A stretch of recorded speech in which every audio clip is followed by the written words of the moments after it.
अस्सलाम वालेकुम या अली मदद। जी ॾिसी रहा आहियो हे कंडियार जो कब्रिस्तान है साईं। इतने चंगा भला जेके अची फना थी वॾाई करण वारा के अमीर के गरीब सभिनि जो कब्रिस्तान हिकिड़ो ही है बाबा।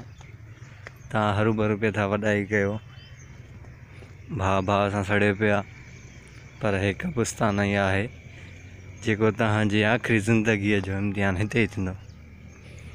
दुनिया में तो पियूं तव्हांखे घणेई शयूं नज़र ईंदियूं, पर हिते हिकिड़ी शइ नज़र ईंदव तव्हांखे, सिर्फ़ु कब्रिस्तान।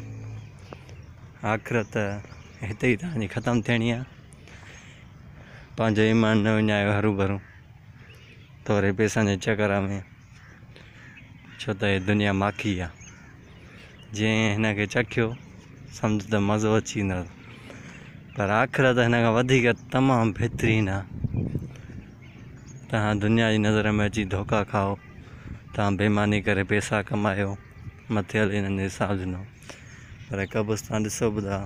हिन में ज़ाहिर तव्हां पाण सोचे सघो था, असांखां वधीक अमीर, असांखां वधीक माना ताक़तवर माण्हू, असांजी त का हैसियत ई न आहे। हे जेके कब्रिस्तान में सुता पिया आहिनि इहे त असांखां वधीक हुया सफ़ा। पर मेन शइ आहे ॾिसो, रहणो नालो कंहिंजो रब पाक जो।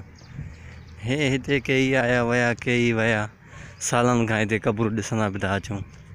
तव्हां सोचे सघो था त सालनि खां पहिरियां जेके हुया माण्हू उहे हिन कब्रिस्तान में दफ़न थियल आहिनि।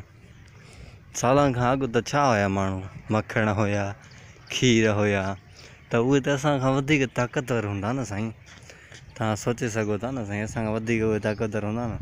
असां अॼुकल्ह हे गिहु बि था खाऊं, इन में केॾां ई ताक़त हुआ।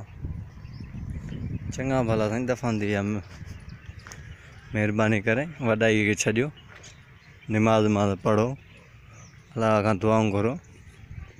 ॾिसो था अॼुकल्ह माण्हुनि जो मौत कहिड़े वसीले बि थो थिए, कहिड़ी जॻह ते बि थो थिए, कहिड़े तरीक़े सां थिए, कंहिंजो कहिड़ो थो थिए, कंहिंजो कहिड़ो थो थिए।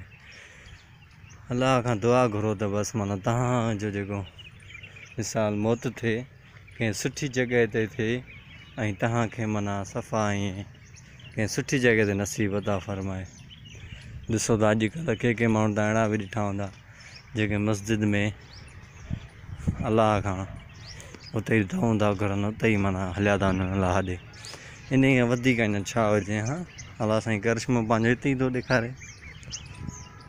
पर मेन शइ जेको अलाह खे यादि कंदो माण्हू, उहो त पोइ कॾहिं बि न वेंदो, केर बि हुजे।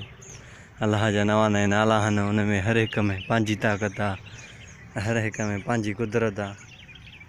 तव्हांखे जहिड़ो दिलि चए पढ़ी सघो था, पर मेन शइ अलाह जा नवां नवां लाज़मी पढ़णा आहिनि। दुनिया ॾिसो न तव्हां, सदियुनि खां असांजो हिकिड़ो ई क़ुर पाक आहे जेको सदियुनि खां हलंदो पियो अचे। तव्हां ॿिया बि दुनिया जा किताब ॾिठा हूंदा, पर अहिड़ो किताब न ॾिठो हूंदव। छा दुनिया में सदियुनि खां हलंदो पियो थो अचे किताब क़ुर पाक, त तव्हां छा सम्झी सघो था, अंदाज़ो लॻाए सघो था त क़ुर पाक ई उहो आहे जेको असांखे सदियुनि खां असांजे ईमान ते, असांजो हर शइ यकीन उन ते ई आहे। ख़बर अथव तव्हांखे संठड़े मोहम्मद जो नाज़िल थियल किताबु आहे इहो। वधीक हाणे तव्हां पढ़ियल लिखियल हो, तव्हां पाण सम्झी सघो था।